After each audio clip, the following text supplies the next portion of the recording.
Are we on? Yeah. Yes, we made it. Weather and oh, Michael, I'm so happy. Yes, ma'am. I am too.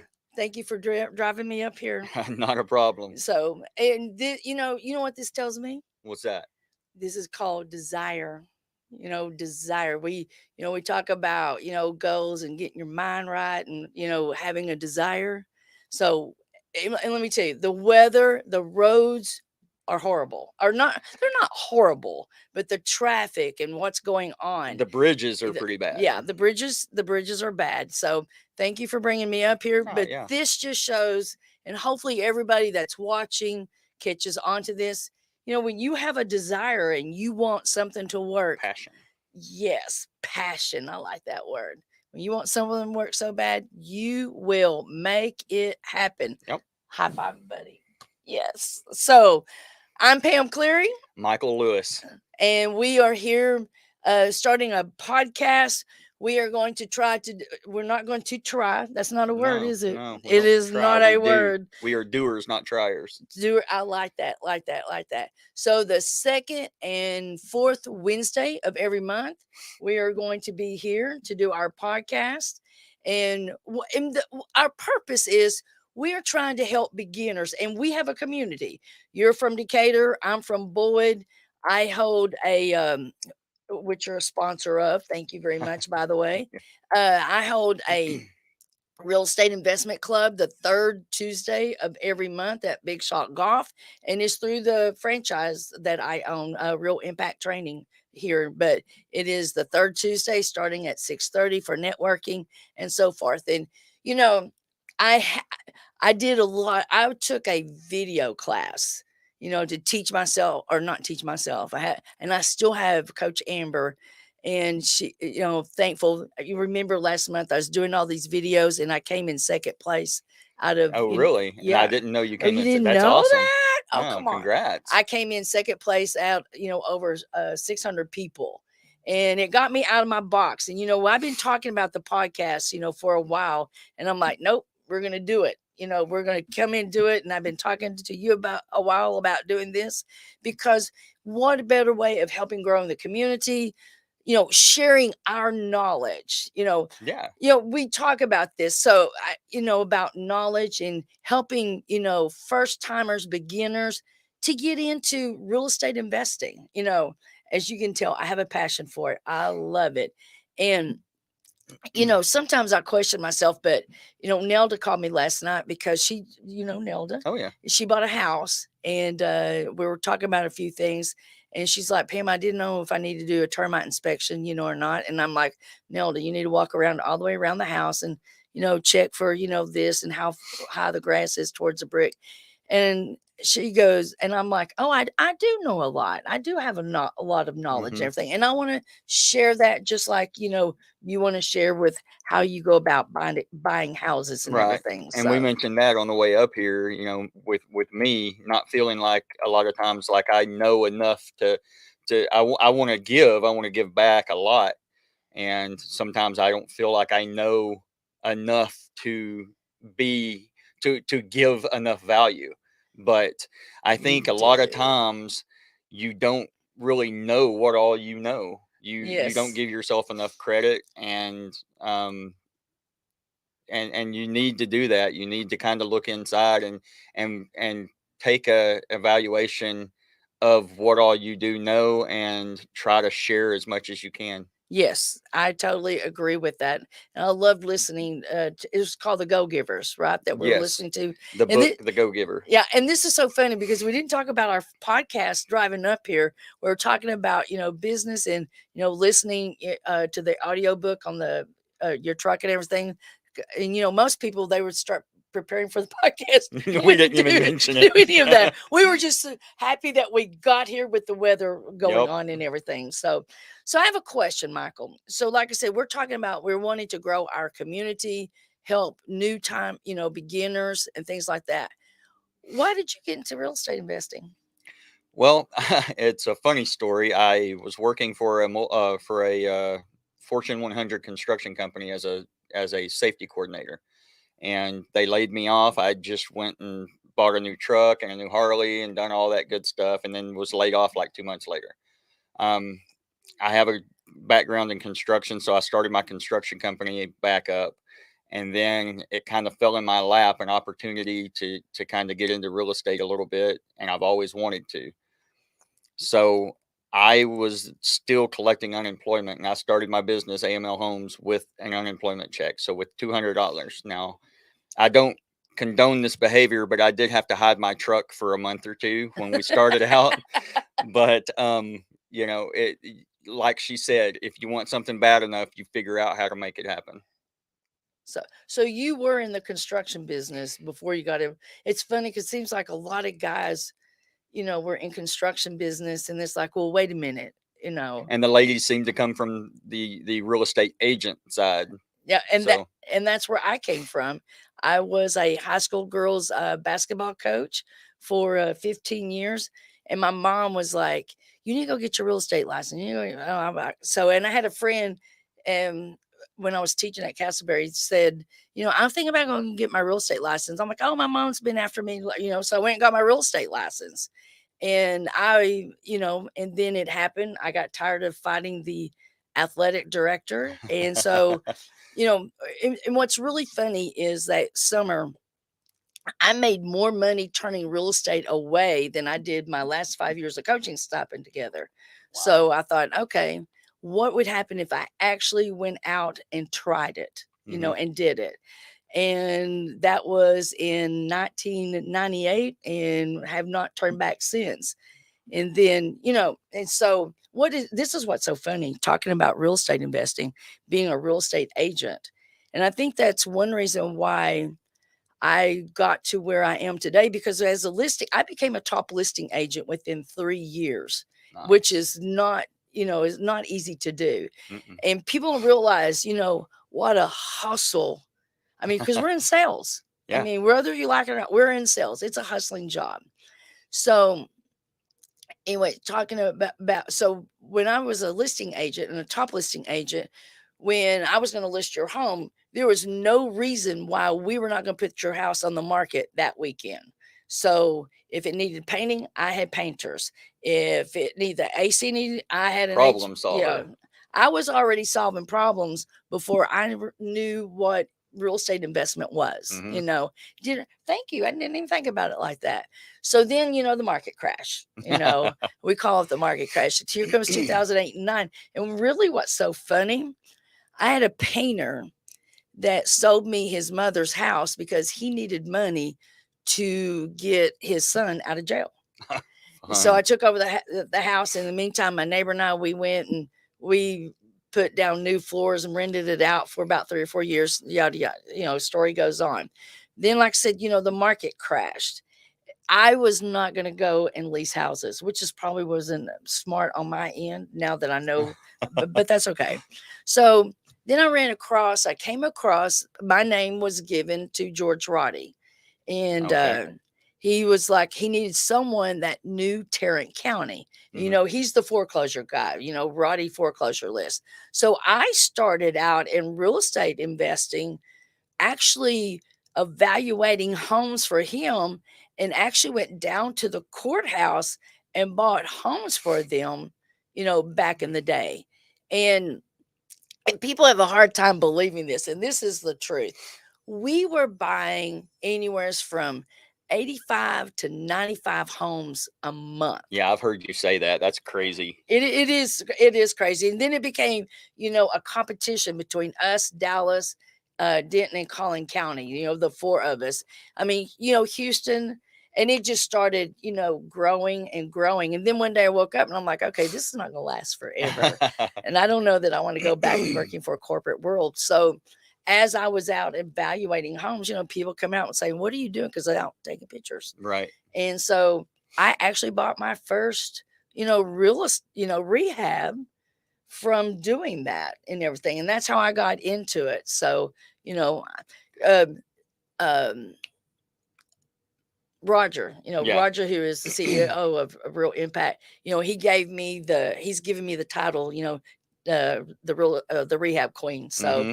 I now have a website called Texas. It's called Texas Rehab Queen. So Awesome. yeah. So I got into the rehab and I was broke. Yeah, that's how I was. Funny story. My first deal, like I said, I got in for about $200, and I learned just enough to maybe get somebody to call me or something. So I sent out some little yellow postcards, and I think most people probably start with postcards or knocking on doors. But I sent out these postcards, and this lady called me. So I'm talking to her, and she revealed that she had it under contract with an investor the year before for like 45,000. I said, "All right, well, cool. I'll give you 30,000." What? And she said, "Well, let me talk it over with my husband, and I'll get back with you." I figured, well, if 45 was too high for him a year ago, 30 is probably where it's at. So I went with 30, and she talked to her husband and called me back the next day and said, "All right, we'll take it." And so I filled out this little purchase contract that I got with my little program, and sent it to her. And she goes, "All right, well, I'm going to have my attorney look this over." So the next day she calls me and says, "We're good to go. Just my attorney wants us to use this different contract.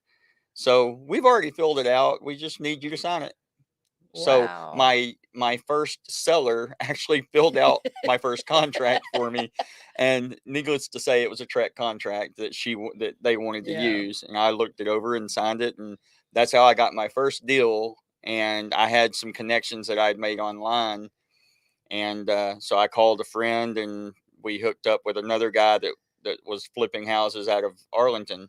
So I called him, and he came and looked at it. That was the first time I'd seen it was when he came to look at it. So I got it under contract, sight unseen. And Were you scared? I was beside myself. It was the scariest thing I've ever done, because I didn't feel like I knew what I was doing at Did all. and you had no money. No money at all. I You literally spent 180 of my $200 that I had to my name. And so I'm going out there to meet this flipper, and we pass another house 2 doors up from the target house, and he said, "That one's for sale. Go ahead and get that one for me too." And I was like, wow. Okay, cool." So I just went back to that house after he left. We looked at the house and he left, and I just went back to that other house and got the lady's phone number, gave her a call. So I'm it Wait a was a minute. Wait, life-changing amount. wait a minute. You actually got out of the car and you knocked on the door?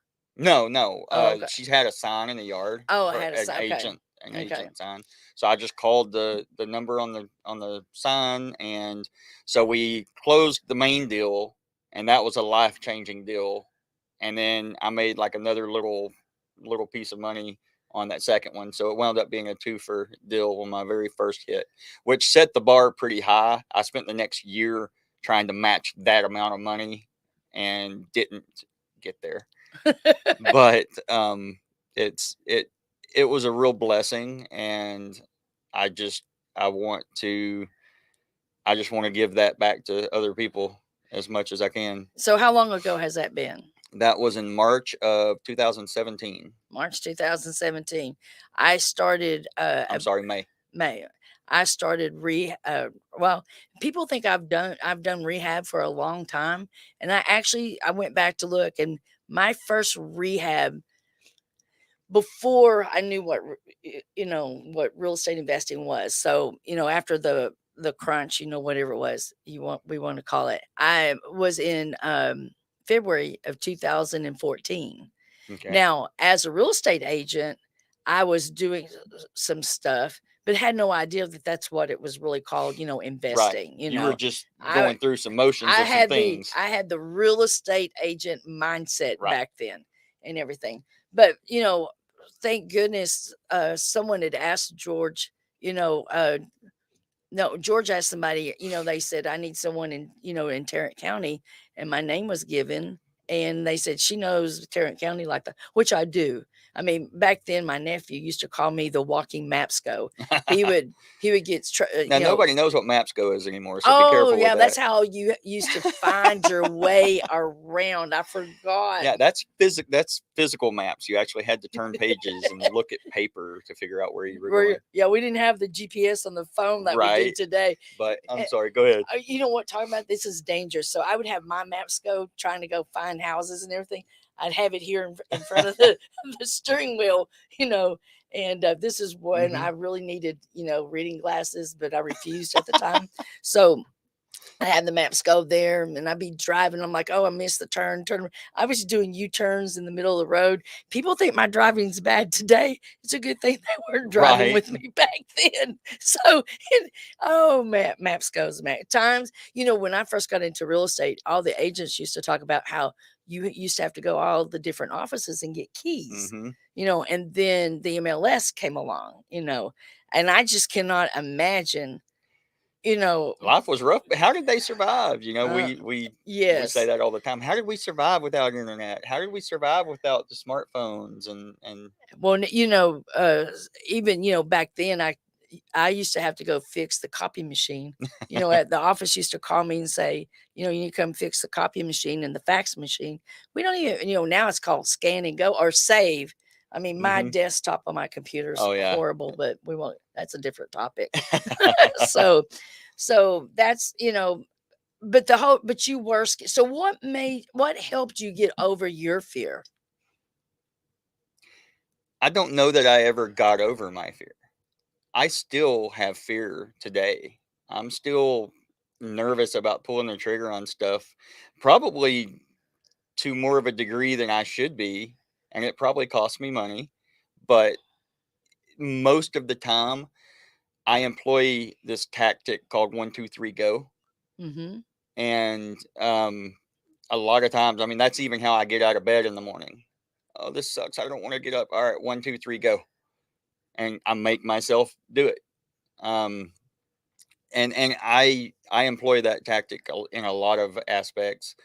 I think you use the fear as a catalyst Yeah. to make other things work in your favor, and you use it as a driving force. Right. But I don't think I ever really got over all of it. My fear was I didn't want to go back.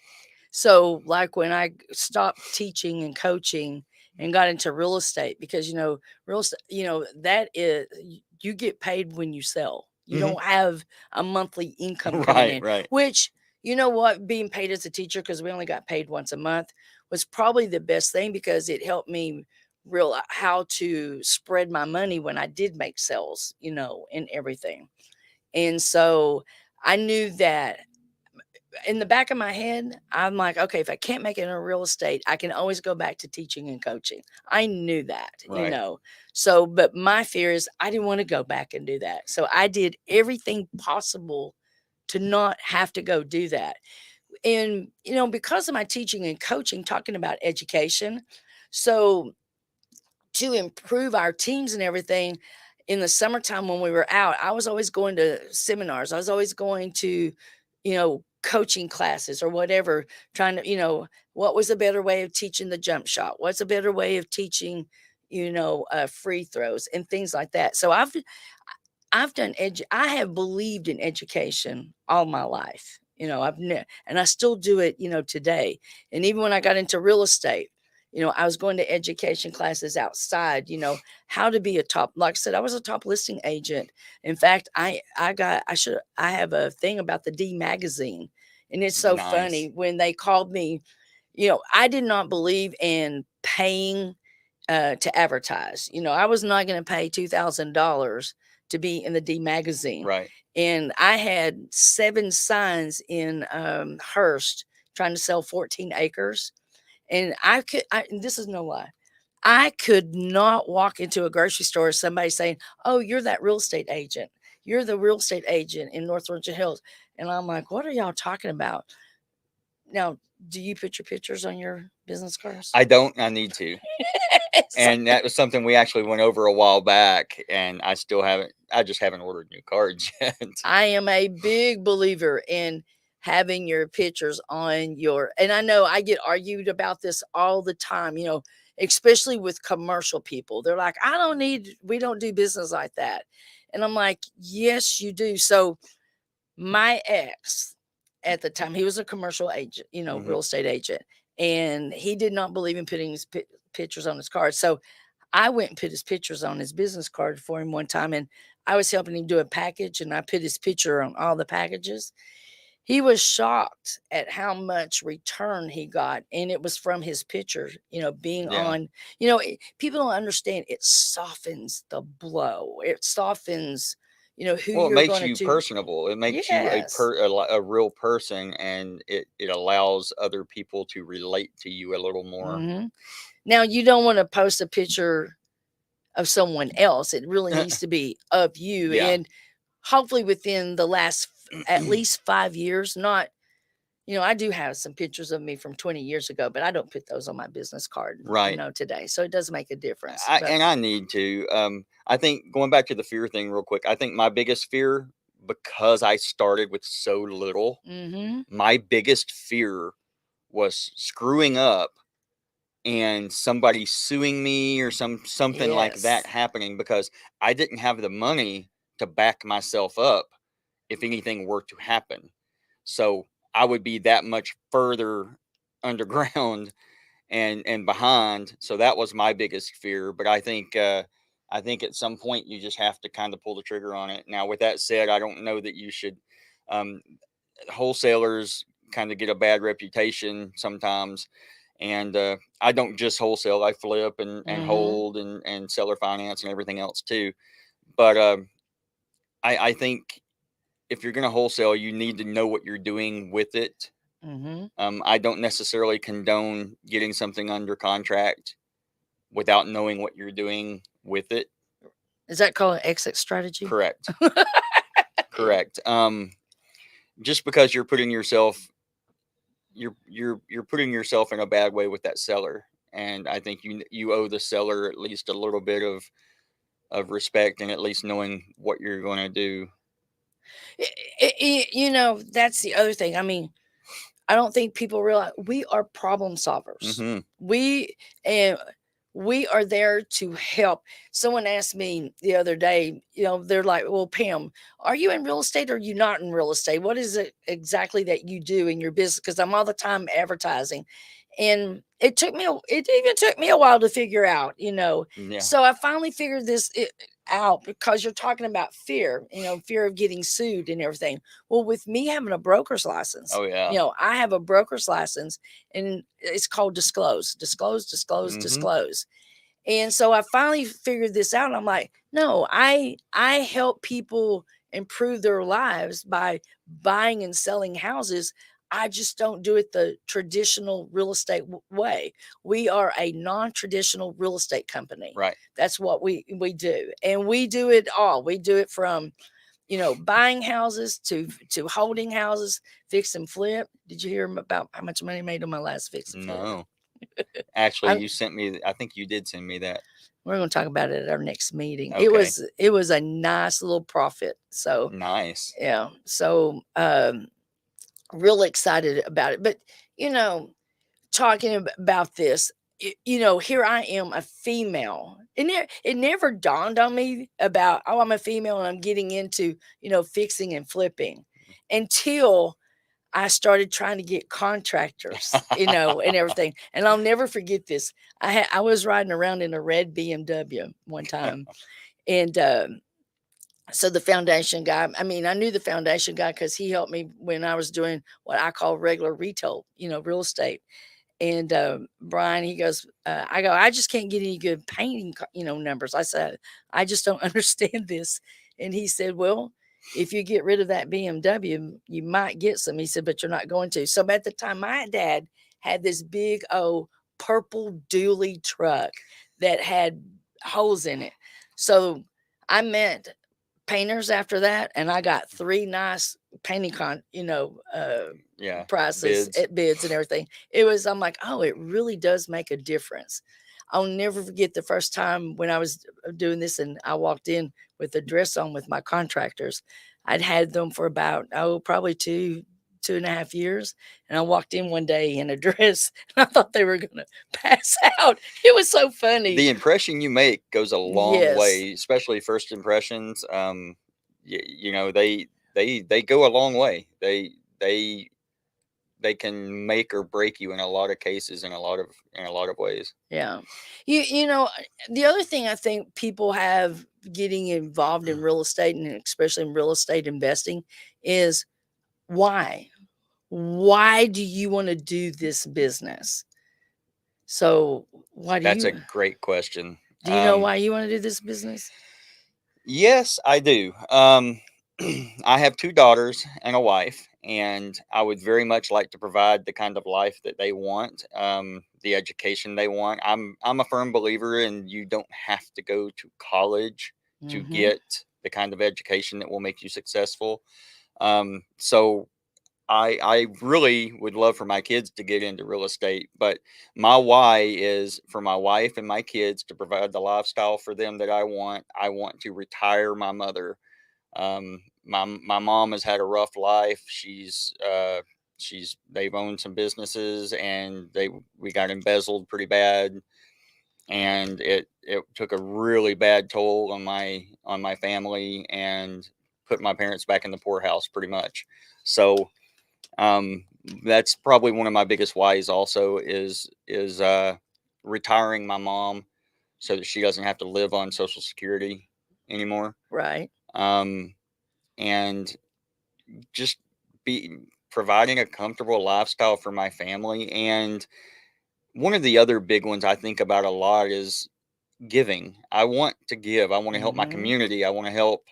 And that's one of the things I love about what we do is we make areas nicer. Yes. Like I'm from Decatur, and I'm from Boyd. there are houses in Decatur that we have flipped that went from junky to awesome, and we're increasing the value of cities and neighborhoods, and we're just making things better for other people. You know, I heard something. I can't remember where I heard it from over last night because I'm constantly listening to podcasts and other people and everything. But before the pandemic, okay, the primary buyer, was the teacher, the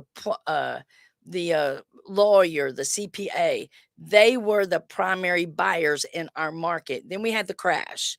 And then, here comes, the pandemic, and everything. Now, 30 is they said that 30% of the buyers are hedge funds. That's not surprising You know, to me. so our market is we're changing. Hmm. We're changing whether we want to or not. And I think I told you coming down here, I did so if you go on my Facebook page, I posted how many homes sold in 2021 and I put in my neighboring, neighborhood. And in Wise County, there's a little over 1,200 homes that sold in Wise County, and believe it or not, only 229 of those were brand new homes. So if you take that and you subtract it, we're looking at a little less than 1,000 homes in Wise County. I was trying to pull up and see how many of those were homes versus, like mobile homes, because it's amazing to me that we're seeing mobile homes, with land, At the prices they're going yes, to, yes. they are almost as valuable as houses right now, and it's really kind of crazy. Yeah. So what do you think the average sales price was in Wise County? And for stick builts or Yeah, just for stick anything. built. Um, I want to say I think I looked at that the other day, and I think it was about 300 now. It's 300. So the average was 355,000. The median was 305. Yeah, So there's a gap there between the 305 and the 350,000. What do you think the average acreage was? that one I don't have a clue. It was 2.7 acres. Wow. 2.7 acres. So that means people are buying land and they're buying outside city limits. Yes, that's where in Wise County, that's where it's Right. going. And then I pulled up, like Azle. So, because, I live actually what they call Keeter outside of Boyd. Hmm. And so in Azle, I think it was that they had somewhere's around, no, okay, Springtown. Springtown had around 672 sales. And it was really interesting because their average acreage was around 3.1, and their average sales price and their median sales price was together. There was not a big spread, Hmm. and it was around 350,000. I thought that was interesting. And then in Azle, they own because Springtown had the largest, and then Azle they only had, like, I think it was 491. And this shocked me about Azle, Texas. What do you think the average sales price? I don't know. Azle's such a spread demographic. There is actually some really nice areas in Yes. Azle that a lot of people don't know about, and then you've kind of got the hood areas too, and the trailer parks and stuff. I don't know, man. It probably goes from like 10, 20,000 all the way up to 6, 700,000. So I would imagine the average would probably be between 3 and 4. It was around 335,000, the average sales price, and 1.6 acres was the average. So that I really found that really interesting. Which is mobile home style land. Yes, yes. So the whether I drive by, and I grew up I didn't grow up in a mobile home, but I lived in a mobile home the first time I got married. I mean, we lived in a mobile home, and everything. So I'm just like, when I drive by today, I think about that and I'm like, wow. I'm looking at purchasing a mobile home right now, it's not even on a quite an acre of land, and it's listed at 200,000. It needs some work, $200,000 for a mobile not even on a full on acre a of land. less than an acre. That is nuts. I remember when you could buy that for 60, $70,000. Mhm. Well, we were talking about the houses here Yeah. when we come to Yep. CJ. Yep. It's been what, only we were talking about 10 10 years years. ago. Yeah. You could buy houses out here for about 35 or Yeah. $40,000. 10, I 15 years. I can remember being, a listing agent and like, hell, Haltom City. Now Yeah. I want I love Haltom City. to, I would let's. buy every house in Haltom City if I could. Every That one is- of them. oh, that is so funny, funny, funny, funny. Well, going back, we got off topic a little bit, but going back and talking about the why, I think as more you do, and the more profitable. I don't know if the word profitable is the correct word, but okay. So Compensation. I've achieved this, these goals and everything, because back in December, everybody's setting goals but me. I don't know if you noticed that. No, We were actually, talking. I didn't. Everybody's talking about goals, setting goals, and how they want to do this, and they're making their vision board and doing this. I didn't do that because I'm like, I've rehabbed. I have rental properties. I have mailbox. I'm not saying I don't have enough. Believe me, I never, and it's never enough. But I was sitting there. I really had to step back and say, "What is my why? You had Why?" to step back and appreciate what you have and take a Yes, inventory of it yes, and see what you do want moving yes. forward. I really did, and that's when approached you. My why is I want to share the information that I have learned through the years, to other people out there. I want to share that information. I want to teach that information. So now that is my why. That's the reason why. And you were the first person I thought of doing this podcast with. Aw. And I know, when I first mentioned it, you're like, nope. you know, Yeah. and then I'm like, okay, so you're one of the sponsors of my REI group, so I'm gonna make you stand up and talk about yourself and get over that. And did you? Yes, yes. You actually, when I started going to your meetings, you made me stand up and go over. And I've done that before. I'm actually working on my public speaking skills, but yeah, uh, you've definitely made me come a long way out of my comfort zone. But, So I woke up this morning. I did not sleep last night. I was so excited, and Dennis Henson, who is, president of our Real Impact.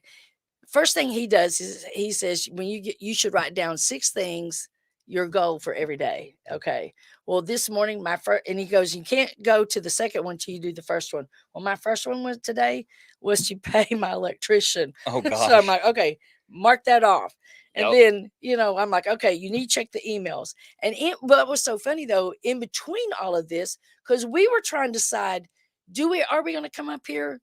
Are we not going to come up here? Yeah. Weather. And then CJ goes, I'm still on. I'm like, that solves it. CJ's still on. So are we. That's our sign. That's our sign. And here we go. Here we go. But in the meantime, I had students calling, they're like, hey, I misquoted the date and they think it's today. And I'm like, it's the weather. Mhm. Tell them we're not getting out and driving and blame it on the weather. Yeah, You yeah. know. And Nelda, she's supposed to have her inspection today. And I wanted to be there, but like I said, I'm going back home. So I hope they don't have it today because I want to film her, during her inspection. She's done really well. She does a lot of research and everything. I'm like, Nelda, step out of your box and let's Right. go. Analysis paralysis a little Mhm. bit. So anyway, I know we're probably need to wrap this up pretty soon, but I want to ask you a question. Okay. If I was beginning in real estate and new, and I think I want to start, what would you tell people? What would you say is the first thing you need to do? The first thing you need to do is homework. I don't recommend getting in your head and talking yourself out of it and prolonging the process.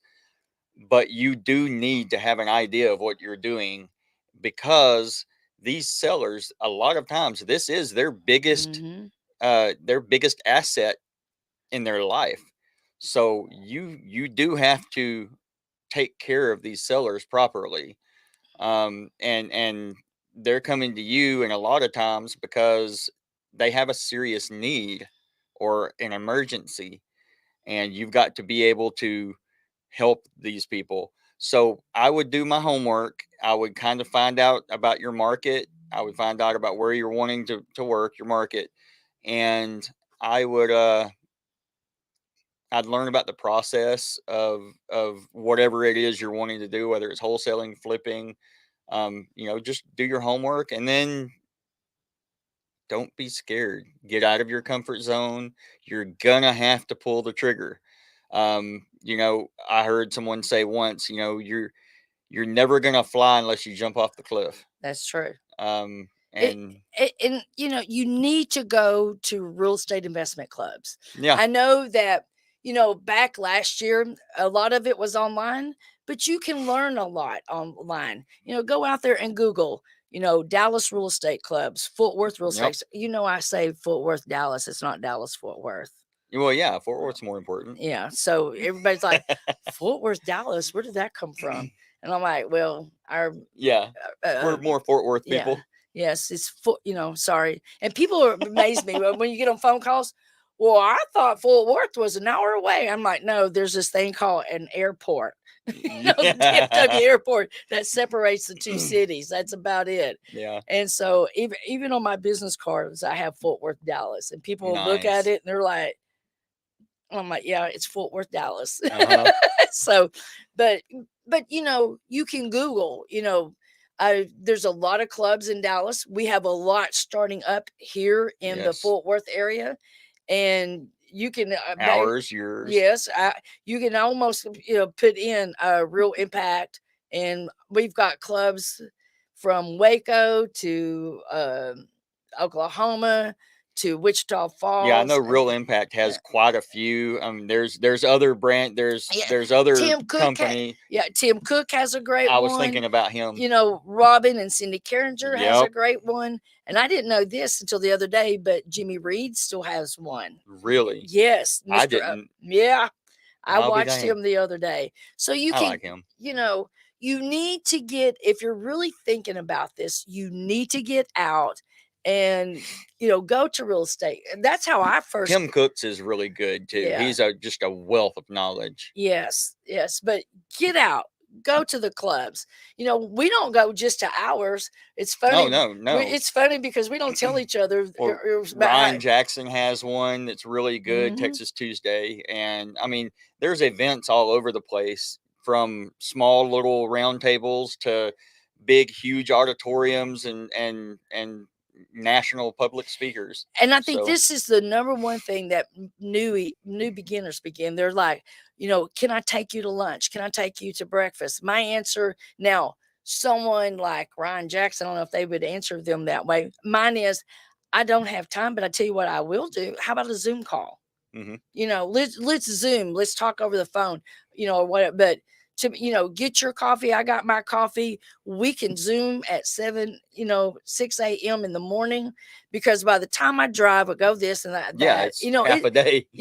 we are so busy, and everything. So I would like to tell, say, instead of saying, hey, can I meet you, and we talk about, hey, can we have a Zoom call You know, it's sometime? really funny you mentioned that, because on the way to pick you up, I have a seller from Dallas. The seller, one of the seller finance houses we bought in Seagoville, and we bought it from this lady. Her parents had passed, and she sold us her parents' house. She was wanting to get into real estate herself. She just wasn't in the position to do it yet. Well, she messaged me yesterday and says, "Hey, I'm ready to kind of start. Is there any way that we can have a Zoom call, or can I call you and talk to you?" Said, 20, 30 minutes tops. And yeah, sure. Just give me a call. I'm open these times, and just give me a shout. I'm an open book. Right. I may not know everything, but everything I know is available. Right. So, like I said, time. We just, I sometimes think, I'm like, where did the time go? I was in my pajamas until 3 o'clock yesterday. I know Well, it's more that must information. be nice. That was more information than you want to know. That's probably one of my biggest downfalls is my time management. I have got to get a handle on that. My days disappear, and it feels like, gosh, I needed like 5 things done and I did one, you know. But Yeah. but yeah, time is that's the one thing that that no one has more of than the other person. Everybody has 24 hours. Mm-hmm.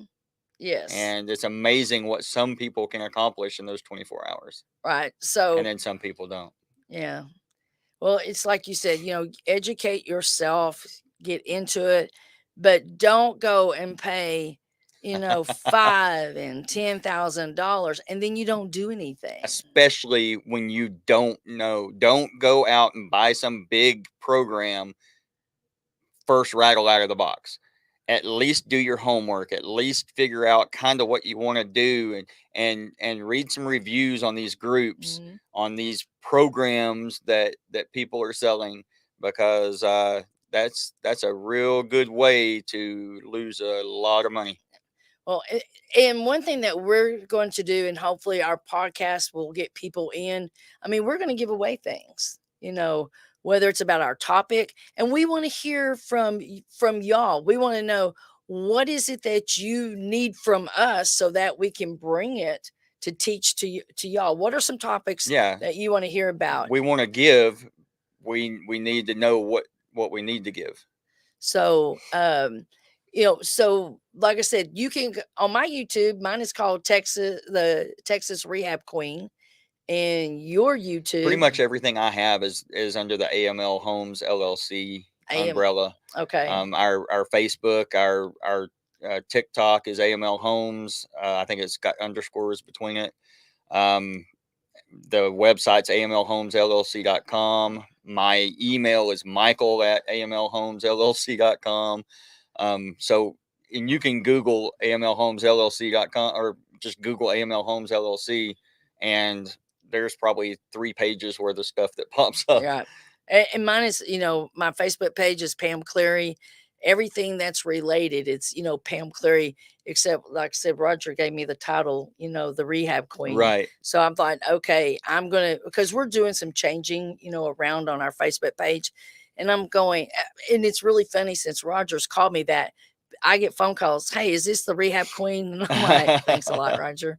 And, I'll go somewheres. Oh, you're that Rehab But Queen. it's good It because is. it allows people, it gives people a quick, snappy something to remember. Yes. So I'm actually setting up a new Facebook page called the Texas Rehab, Queen. CJ set up my YouTube channel, That's Texas, awesome. Rehab Queen. But you can, like you said, you can basically Google Pam Cleary, and it's not Clary, it's Cleary, and you can find me just about on everything. And this is what kills me. People are like, well, I don't want to give out my personal information.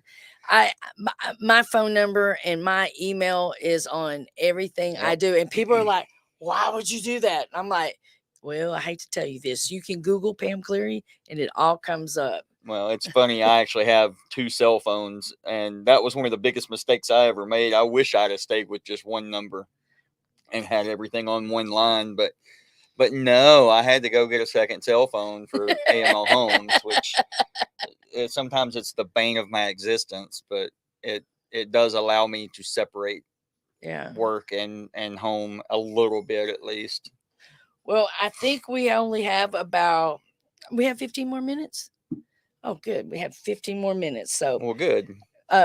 okay. So we talked about, is our job a hustling career? No, our job is sales and problem solving. Yes, big time. We have Real Impact has this old man from Florida coming up, Pete Fortunato. Hmm. And I've listened to some of his podcasts that he's done in the past, and we had him on, last Friday. Now, I can see myself doing this. I really can.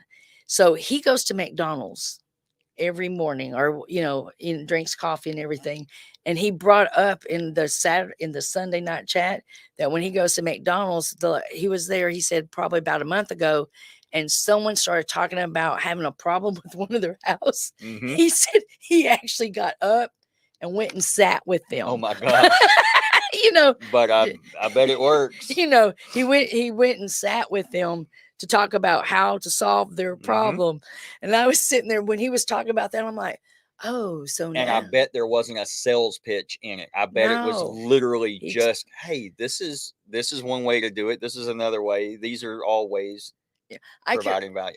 When I had the kids at home and everything, we would go to the grocery store or whatever, and I was the same thing in, you need to sell a house. If I heard someone say, yes, I need to sell this house, I was almost over there. Well, Yeah. here's my business card. What do you need? Yep. So after listening